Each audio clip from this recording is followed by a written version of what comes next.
எங்களுக்காக தந்த நல்ல நாளுக்காக நன்றி சொல்கிறோம். உங்கள் வார்த்தையை கேட்டு போகிறோம். நீ பேசும் இயேசு கிறிஸ்துவின் மூலமாக ஜெபிக்கிறோம். எல்லாமே ஆமென். அன்பானவர்களே, யாவரையும் மீண்டும் அன்போடு நான் வாழ்த்துகிறேன். ஆண்டவருடைய கிருபை, ஆண்டவருடைய இரக்கம் நம்மை ஆளுகை செய்வதாக. தர்மையான பசுதமான நாளை ஆண்டவரை காண்பதற்கு நமக்கு நல்ல ஒரு கிருபை தந்திருக்கிறார். அல்லேலூயா. எத்தனையோ பேருக்கு இல்லாத நல்ல சாக்கியத்தை ஆண்டவர் நமக்கு கொடுத்து நம்மை நியமித்திருக்கிறார். நேற்று இருந்தவரை இந்த பூமியில் அநேகர் இல்லை, ஆனாலும் நமக்கு ஆண்டவர் ஒரு பலனை கொடுத்து இந்த ஆலயத்திற்குள்ள நம்மளை என்ன செய்திருக்கிறார், அழைத்து வந்திருக்கிறார்.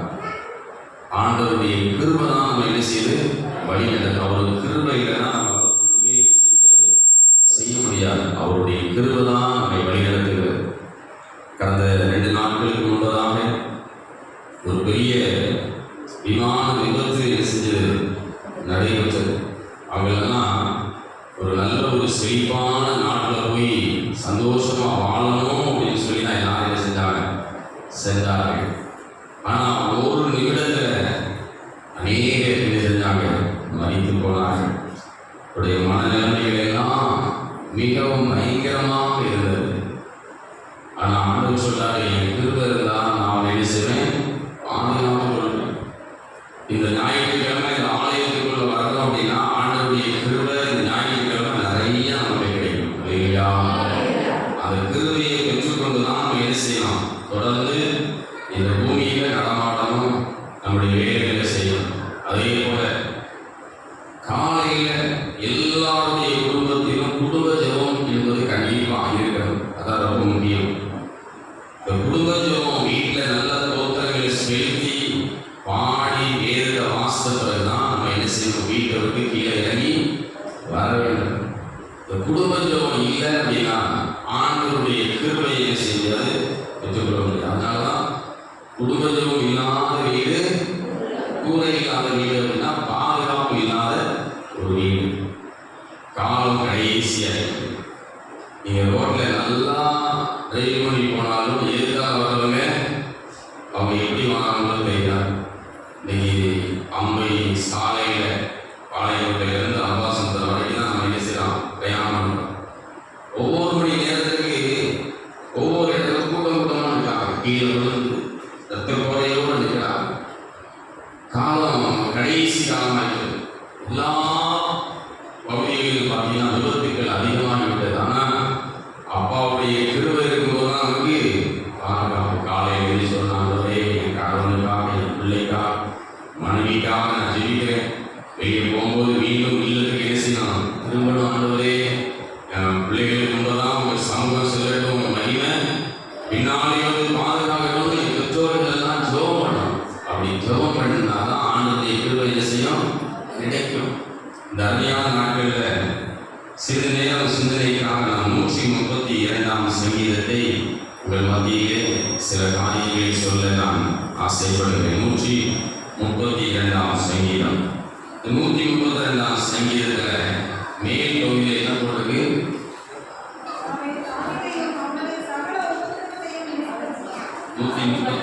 கீழே என்ன போட்டிருக்கு, ஆரோகண சங்கீதம். என்னைக்காவது ஒவ்வொரு சங்கீதத்துக்கு மேல ஆரோகண சங்கீதம் அப்படின்னு போட்டிருக்கேன் அப்படின்னா என்னது என்னைக்காவது யாரையும் கேட்கீங்களா, ஐயாவை கேட்கீங்களா, அல்லது உதயசேரை கேட்கீங்களா? என்ன செய்யணும், எல்லாரும் என்ன செய்யணும், கேட்கணும். இந்த வேதத்தில் அப்படி என்னென்னலாம் விசேஷமான காரியம் அப்படின்னு பார்த்தீங்கன்னா, இந்த ஆரோகண சங்கீதம் அப்படின்னு சொல்லி 15 சங்கீதம் 120ஆம் சங்கீதத்திலிருந்து அது ஆரம்பிக்கிறது. 120லிருந்து 134ஆம் சங்கீதம் வரைக்கும் ஆரோகண சங்கீதம் அப்படிங்கிறது. பொதுவாக இந்த சங்கீதம் அப்படின்னா இவங்கெல்லாம் இந்த சங்கீதங்கள்லாம் எப்போ பாடப்பட்டது அப்படின்னு பார்த்தீங்கன்னா, இவங்க ஏதாவது இடத்துல ஏறி போகும்போது, மலைக்கு மேலே ஏறி போகும்போது இந்த பாடல்கள்லாம் என்ன செய்வாங்களாம், இஸ்ரவேல் ஜனங்கள் பாடுவார்கள். முக்கியமா இஸ்ரவேல் தேசத்துல எருசலேம் இருக்குது. இந்த எருசலேம்ல தான் ஒரு 3 விதமான பண்டிகைகளை எல்லா மக்களும் அங்கதான் கொண்டாடுவாங்க, வேற எங்கேயும் கொண்டாடக்கூடாது. நம்ம தோற்ற பண்டிகை எங்க கொண்டாடுவோம், சேகரத்தின் தலைமையிலெல்லாம் கொண்டாடுவோம். இங்கே கொண்டாட முடியாது. இங்கே எங்க கொண்டாடுவோம்,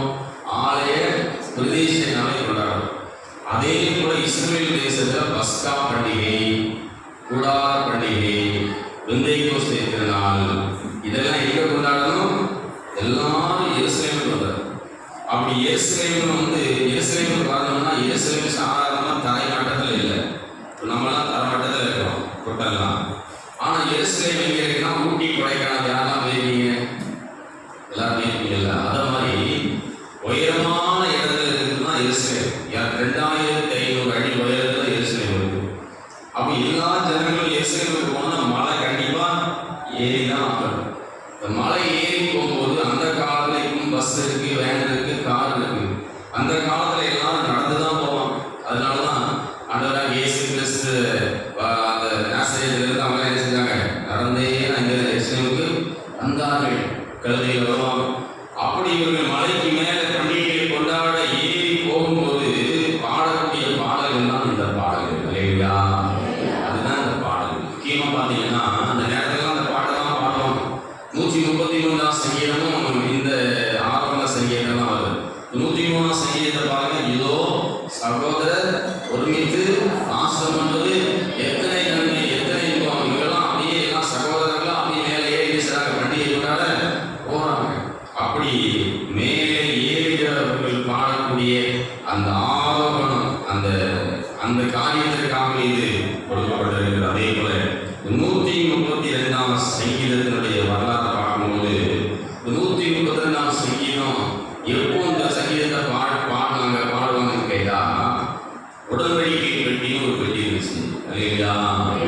உடன்படிக்கை பெட்டி அந்த ஏலியினுடைய காலகட்டத்தில் அது பிடிக்கப்பட்டு போயிடுச்சு.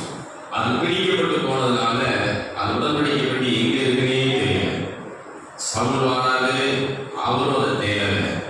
அதற்கு பிறகு நிறைய நியாயங்கள்லாம் இருந்தாங்க, அவங்களாம் தேடல. தாவீது அதை தேடுறாரு, எங்க இருக்குன்னு தேடுறாரு. கடைசியில அது கோபே தேவனுடைய வீட்டுல இருந்துச்சு. அது ஒரு வனப்பகுதி. அங்க இருந்து அந்த உடன்படிக்கை பெட்டியை ஆலயத்திற்கு கொண்டு வரும்போது இந்த பாடலை என்ன செஞ்சாங்கன்னா பாடினாங்க. அப்படி சொல்லப்பட்டிருக்கு பாருங்க. சங்கீதம் 132 7ஆம் வசனத்தை வாசித்து பார்த்தீங்கன்னா மணியரும் 6ஆம் வசனம். இதோ நாம் எப்பிராத்தாவிலே அதன் செய்தியை கேட்டு வானத்தின் வெளியில் அதை கண்டோம். எனக்கு என்னன்னா உடன்படிக்கை பற்றிய கண்டு ஆலயத்திற்கு கொண்டு வரும்போது இவர் உற்சாகமாக பாடுகிறார்கள். அந்த பாடல்தான் இந்த பாடல். 132ஆம் சங்கீதம்னா நமக்கு உடன்படிக்கை பற்றி என்ன செய்யணும்? ஞாபகத்திற்கு வந்துடணும். அதோடு இவங்க எல்லாருக்கும் ஒரு ரகசியத்தை சொல்ல போறேன். இந்த சங்கீதத்துல ஒரு 3 விதமான வைராக்கியத்தை பற்றி போட்டிருக்கு. இன்னைக்கு நமக்கு வந்து அந்த 3 விதமான வைராக்கியம் வரும்போது ஒரு 7 விதமான ஆசீர்வாதத்தை ஆண்டவர் நமக்கு தர்றாரு. இல்லையா? 7 விதமான ஆசீர்வாதத்தை தர்றாரு. இப்போ நான் முதல்ல 3 விதமான வைராக்கியத்தை சொல்ல போறேன். அதன் பிறகு 7 ஆசீர்வாதம். ஐயா, நீங்க 2 மணி நேரம் ஆக்கிடுவாங்கன்னு நினைக்கிறாங்க. கரெக்டா 8 நிமிஷத்துல எழுதிடுறாங்க, முடிச்சிருங்க.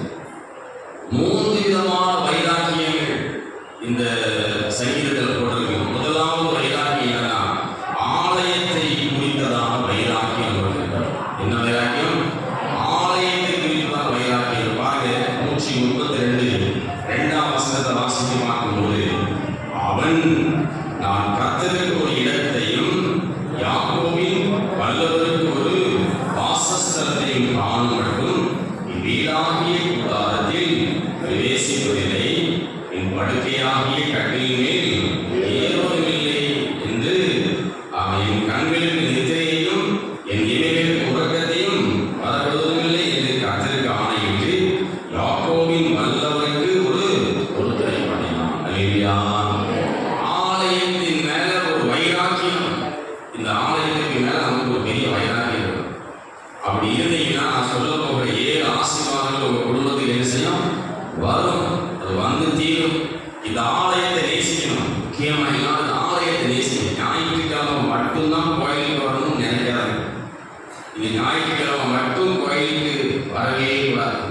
ஒரு நாளைக்கு 3 நேரம் துதிக்கணும், 7 நேரம் துதிக்கணும் பைபிள் போட்டிருக்கு. தினம் தினம் அப்பாவுடைய வீட்டுக்கு நம்ம வரணும். இல்லையா? டெய்லி நம்ம வீட்டுக்கு போகாம போலையா? எங்க போனாலும் படுப்பதற்கு எங்க போறோம்? நம்முடைய வீட்டுக்கு செல்கிறோம். அதே போல டெய்லி உங்க கால் எங்க வரணும்? இந்த அப்பாவுடைய வீட்டுக்கு உங்க கால் செய்யணும். நேசிக்கிறவர்கள் சுகித்திருப்பார்கள். அல்லேலூயா. ஆலயத்தை நேசிக்கிற பிள்ளைகள் சுகித்திருப்பார்கள். அதனால இங்க சொல்றாரு, நான் ஆண்டவருக்காக ஒரு ஆலயத்தை கட்டுவதற்கு முன்பதாக நான் என் வீட்டை கட்ட மாட்டேன், என் வீட்டுக்குள்ள போக மாட்டேன், என் கண்ணை நான் என்ன செய்ய மாட்டேன், உறங்க விட மாட்டேன். இப்படி ஒரு பொருத்தனை செய்யக்கூடிய அளவுக்கு இந்த ஆலயத்தின் மேல அவ்வளோ ஒரு வைராக்கியம் இருந்தது. நமக்கும் அந்த ஆலயத்தின் மேல இருந்த வைராக்கியம் இருக்கணும். நம்ம பிள்ளைகள் எல்லாம் டெய்லி கோயிலுக்கு போகணும், என்ன செய்யணும், கற்றுக் கொடுக்கணும். நம்முடைய பிள்ளைகளை டெய்லி என் பிள்ளைகளுடைய காலங்கள் இருக்குன்றணும் நம்மளாம் என்ன செய்யணும், நினைக்கணும். டியூஷன் போ, ஒழுங்கா படின்னு சொல்லலாம். இங்க வந்தாதான் அந்த படிப்புக்கு மரியாதை வரும். இல்லையா? இங்க வந்தாதான் நீங்க படிக்கிற படிப்புக்கு உயர்வு வரும். இல்லைன்னா அதுக்கு ஒரு புரோஜனம் கிடையாது. படிச்சு சர்டிஃபிகேட் வாங்கி வீட்டில் வச்சுறதே தான். ஆனா படிப்போடு சேர்ந்து உங்க பிள்ளைகளுடைய உங்களுடைய காலங்கள் டெய்லி இந்த ஆலயத்துக்குள்ளே வந்துச்சு அப்படின்னா உங்களை போல ஆசீர்வதிக்கப்பட்ட பிள்ளைங்க வேற யாருமே கிடையாது. இதுவரைக்கும் நம்முடைய குடும்பத்தின் பிள்ளைகளுடைய கால்கள் டெய்லி இங்க படல அப்படின்னா இன்னையிலிருந்து டெய்லி உங்க கால்களை இங்கு ஊடுபடியாக நீங்கள் என்ன செய்ய உங்களுடைய வாழ்க்கையை மாற்றிக்கொள்ளுங்கள். அது உங்களுக்கு ஒரு செழிப்பை உண்டாகும். எனவே ஆலயத்தை குறித்ததான ஒரு வைராக்கியம் நமக்கு கண்டிப்பாக இருக்க வேண்டும். இரண்டாவது, இந்த சங்கீதத்துல பரிசுத்தத்தை குறித்ததான ஒரு வைராக்கியம் சொல்லப்பட்டிருக்கிறது. பரிசுத்தம் ரொம்ப ரொம்ப முக்கியம். நீ பார்த்தீங்கன்னா அங்கு சொல்லப்பட்டிருக்கிறது 132 சங்கீதம் 9ஆம் வசனத்தை வாசிக்கும் போது, உம்முடைய ஆசாரியர்கள் நீதியை தரித்து உம்முடைய பரிசுத்தவான்கள் எம்பீரிப்பார்களாக. பரிசுத்தம் வேணும். பரிசுத்தத்தில் உங்களுக்கு வைராக்கியம் வேண்டும். பொய் சொல்ல மாட்டேன், உண்மையாக இருப்பேன், யாருக்கும் ஒரு துரோகம் கூட பண்ண மாட்டேன் அப்படிங்கிற ஒரு பரிசுத்தம் நமக்குள்ள என்ன செய்யலாம், இருக்கணும். உண்மையுள்ள மனுஷன் தான் பரிபூர்ண ஆசீர்வாதங்களை பெறுவார். நீங்க உங்களுடைய தொழிலில் யாரையும் ஏமாற்றக்கூடாது, உங்களுடைய வாழ்க்கையில யாரையும் ஏமாற்றக்கூடாது. நீங்க பரிசுத்தமா வாழ்ந்து பாருங்க. பரிசுத்தம் உள்ள பிள்ளைகள் தேவனை தரிசிப்பார்கள். இந்த பரிசுத்தத்தில் பெரிய வைராக்கியம் இருக்கணும். காலையிலே எழும்பின உடனே குடும்ப ஜெபம் செஞ்சிருவேன். காலையில எரிச்ச உடனே காலை கடன்கள் எல்லாம் முடிச்சு கொஞ்ச நேரம் வேதத்தை வாசிப்பேன். இப்படியெல்லாம் நீங்க பரிசுத்தத்திற்கு முக்கியத்துவம் கொடுக்கும்போது உங்களுக்கு அநேக நன்மைகள் உண்டாகும். அப்போ இரண்டாவது, பரிசுத்தத்தை குறித்து நமக்கு என்ன செய்ய வைராக்கியம் கண்டிப்பா இருக்கணும்.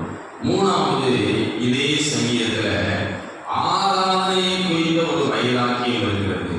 ஃபர்ஸ்ட் என்ன சொன்னேன், ஆலயத்தை குறித்ததான வைராக்கியம். இரண்டாவது பரிசுத்தத்தை குறித்ததான வைராக்கியம். மூணாவது ஆராதனையை குறித்ததான வைராக்கியம். நீங்க பாருங்க 132 வசனம், அவருடைய வாசஸ்தலங்களுக்குள் பிரவேசித்து அவர் பாதப்படியில் பணிவோம். என்னன்னா, ஒரு ஆராதனைக்கு போறோம் அப்படின்னா, இந்த ஞாயிற்றுக்கிழமை பரிசுத்த திருவிருந்த ஆராதனைக்கு நீங்க மாறீங்க அப்படின்னா முந்தின நாளே இதற்காக நீங்க ஜெபம் பண்ணிடணும். இல்லையா? முந்தின நாளே இந்த கோயிலுக்கு வரும்போது என்ன காணிக்கை கொண்டு போறோம் அப்படின்னு சொல்லி நீங்க எடுத்து வைக்கணும். ஆராதனைக்கு இவ்வளவு காரியம் இருக்கு. அதே போல 1ஆம் மணி அடிச்சுட்டு அப்படின்னா வீட்டுல இருந்து என்ன செஞ்சிடணும், கிளம்பிடணும். 2ஆம் மணி அடிக்கும் போது உங்க கால்கள் எங்க இருக்கணும், ஆலயத்தில் இருக்கணும். அதான் முக்கியம். இப்போ 5:30 மணிக்கு ட்ரெயின் அப்படின்னா 5:35 போனா ட்ரெயின் இருந்திருக்கும், போயிருக்கும். உங்க கால்கள் ஸ்டேஷன்ல தான் இருக்கும். எங்க இருக்காது, ட்ரெயின் இருக்காது, அதுவாக போயிருக்கும். ஆனா 2ஆம் மணி அடித்த பிறகு உங்க கால்கள் வீடுகளிலோ தெருக்களிலோ உணாவக்கூடாதான். ஆராதனை நேரம் வைராக்கி இருந்துச்சுன்னா 2ஆம் மணி அடிக்கும் போது உங்க கால்கள் எங்க இருக்கும், இங்க இருக்கும், கோயில் இருக்கும். ஆண்டவரே, இந்த ஆராதனையில வைராக்கியத்தை காட்டணும் என்று சொல்லப்பட்டிருக்கிறது. அவருடைய வாசஸ்தலங்களுக்குள் பிரவேசித்து அவர் பாதப்படியை என்ன செய்வோம், பணிவோம். சாதாரணமா ஒரு கலெக்டர் முன்னாடி உட்காந்து பேச போறோம்னா செல்போனெல்லாம் ஆஃப் பண்ணி அப்படி ஜென்டிலா உட்காந்து என்ன செய்வோம், அமைதியா உட்காரும். ஆனா ஆலயத்துக்கு வரும்போது மட்டும் செல்போனை கொண்டு வந்து இங்கேருந்து செல்போனை நோண்டிட்டு இருக்கோம். செல் வந்துச்சுன்னா உடனே எழுச்சி வெளியே போய் எழுச்சி நம்ம பேசலாம். சில இடங்களில் கோயில் இருந்தே சத்தம் போட்டு பேசிக்கலாம். அதெல்லாம் ஆகாது. அதே போல ஆலயத்துக்குள்ள வந்தீங்கன்னா பிள்ளைகள் எல்லாம் விளையாட விடவே கூடாது. ஹோட்டலில் அமைதியாக அமைதி இருக்கணும். பிள்ளைங்க சேட்டை பண்ணிச்சுன்னா எடுத்து மண்டபத்தில் என்ன செய்யணும், அமைதியாக உட்காரணும், சத்தம் வரக்கூடாது. ஏன்னா இது வந்து ஆராதனை. சில பேர் நம்ம பஸ்ஸில் போகும்போது 2 பக்கமும் கதவு திறந்து கிடக்கு, 2 வயசு பிள்ளைய உட்கார வச்சுட்டு போ டிரைவர் மாவட்ட போ கண்டக்டர் மாவட்ட போ உட்கார விடுவோமா, என்ன செய்வோம், பிள்ளை கீழே விழுந்துடும் பயம் இருக்கும். பிள்ளை என்ன செய்வோம், அதெல்லாம் பிடிச்சி வச்சுக்கிடுவோம். அதே போல ஆலயத்திற்கு வரும்போதும் பிள்ளைகள் எல்லாம் விளையாடுவதற்கு என்ன செய்யக்கூடாது, உள்ள அனுமதிக்கவே ரொம்ப கரெக்டாக இருக்கா. அந்த ஆராதனையோட மேல ஒரு வைராக்கியம் இருந்துச்சுன்னா ஆண்டவர் ஆசீர்வதிக்கிறார். அப்போ 3 காரியங்கள். ஒன்று இருக்குது ஆலயத்தின் மேல வைராக்கியம், பரிசுத்தத்துக்கு மேல வைராக்கியம், ஆராதனை மேல வைராக்கியம். 3 இருக்கும்போது ஆண்டவர் என்ன செய்ய போறாருன்னா, அதே சங்கீதம் 132 14 இருந்து நீங்க வாசம் பார்த்தீங்கன்னா 15ஆம் வசனத்துல ஃபர்ஸ்ட் ஆசீர்வாதம் சொல்றாரு, உன் ஆகாரம் ஆசீர்வதிக்கப்படும். அல்லேலூயா. ஃபர்ஸ்ட் ஆசீர்வாதம் 3 காரியத்துல நீங்க கரெக்டா இருந்தீங்கன்னா உங்க ஆகாரம் ஆசீர்வதிக்கப்படும். உங்க ஆகாரத்தை ஆசீர்வதிச்சாலே நீங்க நீண்ட நாள் வாழ்வீங்க. அல்லேலூயா. நீங்க பாத்தீங்கன்னா நம்ம வந்து நிறைய சாப்பிடுறோம். இந்த காலகட்டத்தில் நிறைய சாப்பாடு கிடைக்கும். அதனால ஆண்டவர் சொல்றாரு, எதையும் போய் கண்டதெல்லாம் என்ன செஞ்சாத, சாப்பிடாத. போஜன பிரியா இருந்தால் உன் தொண்டையை நினைச்சு கத்தியை வை அப்படிங்கிறார். அப்படின்னா என்ன அர்த்தம், கத்தியை வச்சா தொண்டையில கத்தியை செய்யலாம், செத்து போகணும். நீ நிறைய சாப்பிட்டா செத்து போவா அப்படின்னு இருக்கு. நிறைய சாப்பிடாத. பொதுவா இந்த பூமியில நீ நல்ல நீண்ட நாட்கள் வாழணும்னு ஆசைப்பட்டா சூரியன் அஸ்தமிப்பதற்கு முன்பதாக, சூரியன் அடைவதற்கு முன்பதாக இரவு சாப்பாடு என்ன செஞ்சது, சாப்பிடுது. 3 மணி நேரம் கழிச்சு என்ன செய்ய, தூங்கும். சாப்பிட்ட பிறகு 3 மணி நேரம் கேட்கணும். அப்படி இருந்தாதான் இந்த பூமியில நீண்ட நாட்கள் வாழ முடியும். 9 மணிக்கு சாப்பிட்டு 10 மணிக்கு சாப்பிட்டு அப்படின்னு போனா வயிற்றுக்குள்ள கேன்சர் வந்துடும். என்ன அது சரியா என்ன செய்யாது, ஜீரணமாகாது. அப்படியே இருக்கும், அப்படியே உள்ள போயிட்டே இருக்கும். காலப்போக்கில் கேன்சர் வியாதி அதனால வருது. இன்னைக்கு 60% மக்களுக்கு கேன்சர் வியாதி உள்ள வந்துட்டு அது மனுஷன் விஷயம் கொண்டு போடும். அதனால ஆகாரம் செய்யறது ரொம்ப ஜாக்கிரதையாக இருக்கணும். ஆனா ஆண்டவர் சொல்றாரு, 3 விதமான காரியங்களை நீ வைராக்கியமாக இருந்தால் உன் ஆகாரத்தை நான் என்ன செய்வேன், ஆசீர்வதித்து கொடுப்பேன். எதை சாப்பிடணுமோ அதை தான் நீ என்ன செய்ய சாப்பிடுற. வீணானதெல்லாம் என்ன செய்ய சாப்பிட மாட்டேன். நல்லா நீண்ட நாட்கள் வாழணும்னா சாப்பிடும்போது இன்னும் 2 சாப்பிடணும் அப்படிங்கிறது நிப்பாட்டிடணும். பாதி வயிறு தான் என்ன செய்யணும், நிரம்பும். அதுதான் ஆசீர்வாதம். வயிறு முட்டை சாப்பிட்டா என்ன செய்யணும், ஹார்ட் அட்டாக் என்ன செய்யணும், அந்த கொஞ்சம் சாப்பிட்டா போகும்.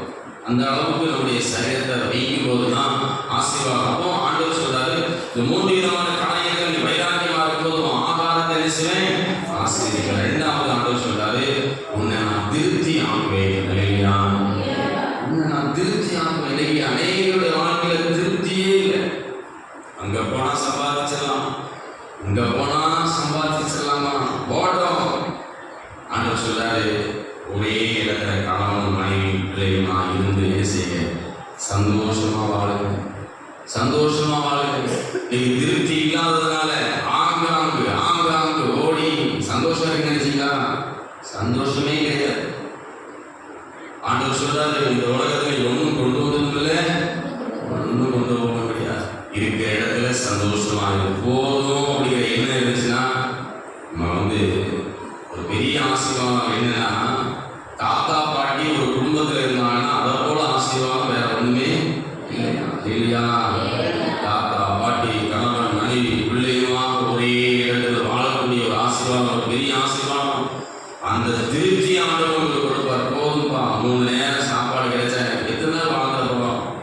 நல்லா விலை இருந்துச்சுன்னா 80 வயசு வரைக்கும் வாழ்வீங்க, 90 வயசு வரைக்கும் வாழ்வீங்க, முடிஞ்சா செலவு 100 வயசு வரைக்கும் போகலாம்.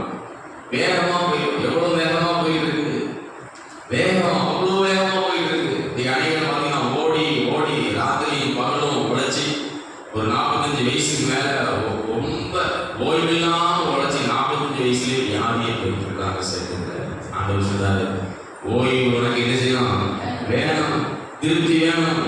அந்த திருப்தி இருந்தால் என்ன செய்வ, ஓய்வு எடுப்பேன்.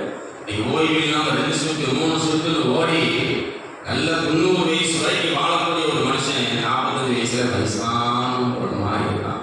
பிள்ளைகளுடைய உயர்வை கூட பார்க்க முடியல. ஆனா ஆண்டவர் சொல்றாரு, இந்த 3 விதமான காரியங்களில் வைராக்கியமா இருந்தா உனக்கு திருப்தின்னு சொல்லக்கூடிய ஒரு ஆசீர்வாதத்தை நான் என்ன செய்வேன் போதும் அப்படின்னு அமைதியா இருக்கார். அந்த திருப்தியின் ஆசீர்வாதம் உனக்கு கொடுத்து உன்னை நான் மேன்மைப்படுத்துவாங்க. 2வது 3வது ஆசீர்வாதம், உன்னை கம்பீரிக்க பண்ணுவேன் அப்படிங்கிறார். அல்லேலூயா. நீங்க வசனத்துல ஆசிரியனா 16 வசனத்துல அதையும் ஆசாரியர்களுக்கு ரட்சிப்பை உணர்த்துவேன், அதிலுள்ள பரிசுத்தவான்கள் மிகவும் கம்பீரிப்பார்கள் அப்படின்னா நீங்க சந்தோஷமா இருக்கலாம். அல்லேலூயா.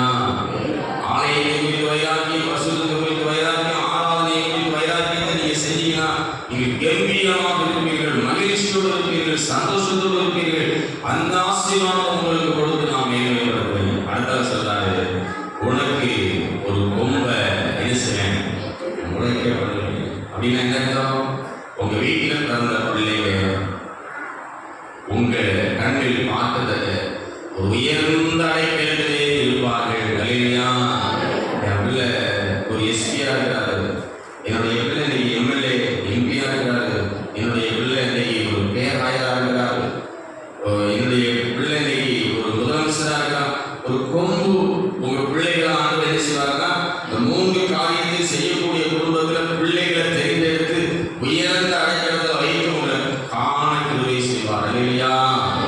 ஆராதனை நடந்து கொண்டிருக்கும் போது நம்ம 2ஆம் மணி அடிச்ச பிறகு நம்ம கால்கள் தெருவில் நினைச்சுனா அந்த ஆசீர்வாதத்தை என்ன செய்ய முடியாது, பெற்றுக்கொள்ள முடியாது. அவர் சொல்றாரு, ஆலயம் பரிசுத்தம், ஆராதனையில வைராக்கியம் கொள்ளும் போது ஆகாரத்தை ஆசீர்வதிப்பேன், உன்னை திருப்தியாக்குவேன், உன்னை கம்பீரிக்க பண்ணுவேன், உனக்கு கொம்பை உழைக்க பண்ணுவேன்.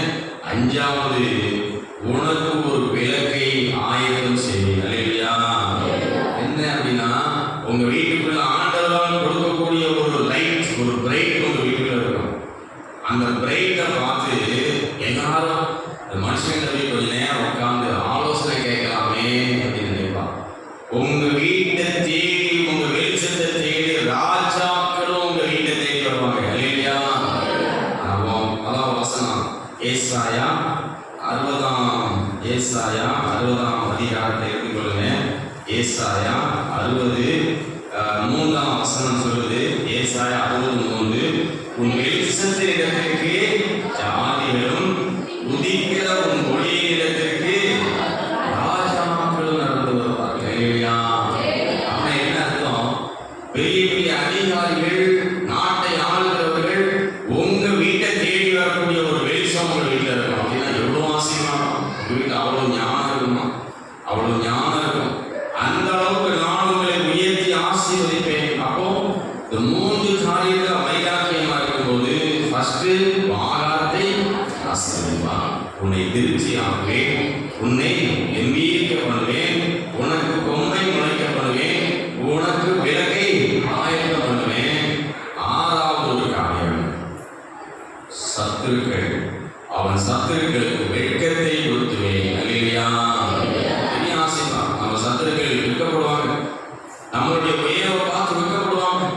அந்த அளவுக்கு நாம் உன்னை உயர்த்தி ஆசீர்வதிப்போம். சத்துருக்களும் கால் மாட்டில் வந்து தாழ ஏசுவாங்க, பணிவார்கள். ஈசாக்கு பக்கத்துல அவங்க எதிராளிகள் என்ன செய்தாங்க, உன்கிட்ட ஆண்டவர் இருக்கிறார், உன்னோடு நான் சமாதானமாகி கொள்கிறேன் சொல்லக்கூடிய அளவுக்கு உங்க சத்துருக்கள் உங்க கால் மாட்டில் வரக்கூடிய அளவுக்கு உங்க சத்துருக்களுக்கு வெட்கத்தை ஊற்றுவேன் அப்படிங்கிறார். இல்லையா? 7வது ஒரு காரணம் சொல்லப்படுகிறது, உண்மையில் வீடம் பூக்கும். எத்தனை வசனத்தில் இருக்கு? 18ஆம் வசனம். அவன் சத்துருக்களுக்கு வெட்கத்தை ஊற்றுவேன், அவன் மீதிலோ அவன் பீடம் பூக்கும். ஒரு நல்ல ஒரு கிரீடம் உங்க தலையில என்ன செய்யும்? பூக்கும். கிரீடம் தலையில இருந்துச்சுன்னா எல்லாரும் என்ன செய்வாங்க? உங்களை விசேஷமா பார்ப்போம். இப்போ வானத்துல அண்ணாந்து பார்த்தீங்கன்னா விடிவெளி மட்டும் எப்படி இருக்கும்? அப்படியே பிரைட்டா பிரகாசமா இருக்கும். விடிவெளி மட்டும் பிரகாசமா இருக்கும். அதே போல நீங்களும் கோடி பேர் இருந்தாலும் நீங்க பிரகாசமாக இருக்கக்கூடிய ஒரு கிரீடம் உங்க தலையில என்ன செய்யும்? இருக்கும். நீங்க தெருவில் நடந்து போனீங்கன்னா எல்லாரும் உங்களை கண்டு எழுந்து நிற்பார்கள். இல்லையா? இவ்வளவு ஆசீர்வாதத்தை எங்க வச்சிருக்காரு? ஆராதனையில வைராக்கியத்தை காட்டும் போது, இந்த ஆலயத்துல வைராக்கியத்தை காட்டும்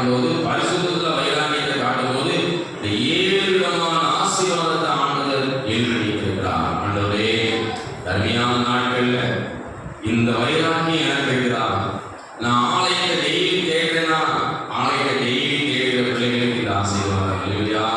அவங்க ஆலயத்தை டெய்லி தேடணும் வேண்டாமா? எங்க இருந்தாலும் சரி, வேலைக்கு போனாலும் சரி, ஒரு கோயிலுக்குள்ள போய் ஜெபம் பண்ணிருக்கேன். எங்க இருந்தாலும் ஒரு கோயிலுக்குள்ள போய் என்ன செய்யுங்க, அப்பா வந்துட்டப்பா அப்படின்னு சொல்லி என்ன செய்யுங்க. அவர் ரொம்ப நம்ம மேல ரொம்ப பிரியப்படுவார், நம்மளை ரொம்ப நேசிப்பார். அதன் பிறகு ஆராதனை அப்படின்னு சொன்னா, ஆராதனை ரொம்ப பயபக்தியோடு இருங்க, இவ்வளவு ஆசீர்வாதம் இருக்குது. மூணாவது பரிசுத்தம், பரிசுத்தத்துல வைராக்கியம் கொள்ளுங்க.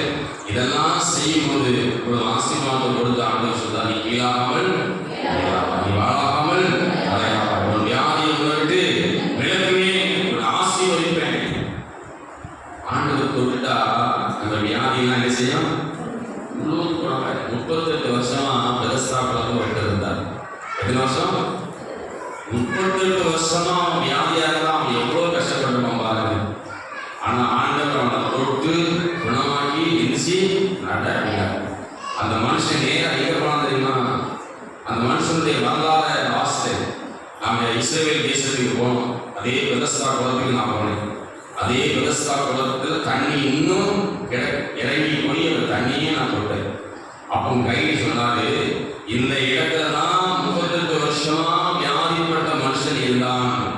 அவன் தான் எழுந்து ஆண்டதான் இயேசு கிறிஸ்துவுக்கு சுகம் கொடுத்த பிறகு அவன் தான் இஸ்ரவேல் தேசத்தினுடைய பக்கத்து நாடாகிய ஜோர்டான் நாட்டினுடைய மிஷினரி. அவன் ஜோர்டான் தேசத்துல போய் முதல் மிஷினரியாக ஊழியர்கள் செஞ்சதுனால இன்னைக்கு ஜோர்டான் தேசத்துல 95% இஸ்லாமியர்கள், 5% கிறிஸ்தவர்கள். அந்த 5% கிறிஸ்தவர்கள் யாரால் உருவாக்கப்பட்டார்கள் அப்படின்னா, 38 வருஷமா வியாதியில கிடந்த அவன் தான் போய் ஊழியர்கள் பண்ணியிருக்கான் இல்லையா?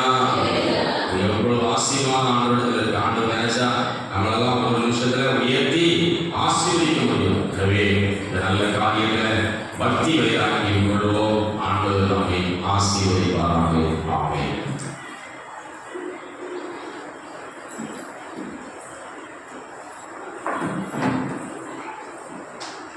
நம்மையும் இங்கே காணிக்கையிலேயும் ஆண்டவர் சமூகத்தில் அர்ப்பணிப்பதமாக நாம் யாவரும் கற்று 11வது காண